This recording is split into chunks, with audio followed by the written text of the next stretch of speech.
Sober up. COVID-19 respects no national borders, no social bounds, no political systems, and no cultural values. It hits us just as hard. It levels the world.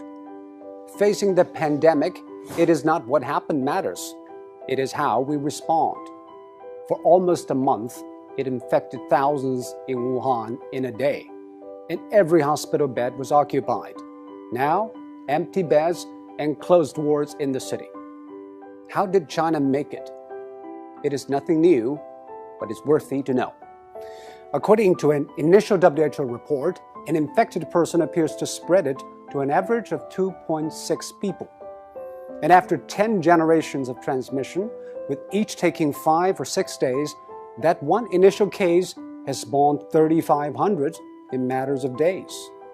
And that is what the world is seeing.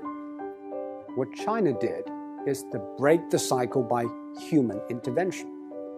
The scale unprecedented in history. Extreme, draconian, and aggressive. These are the words used to describe China's response. But now, people have come to terms with the new norm, lockdown.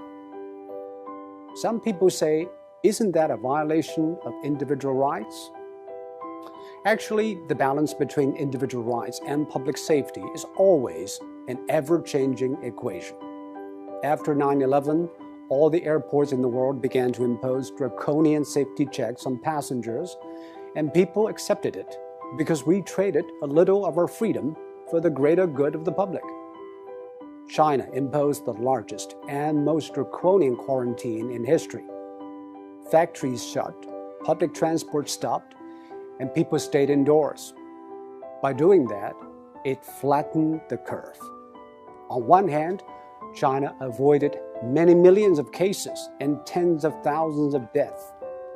On the other, it stretched out the time and made the hospitals restaffed and less strained. This is exactly what Europe and America should know. But public policy needs both ends.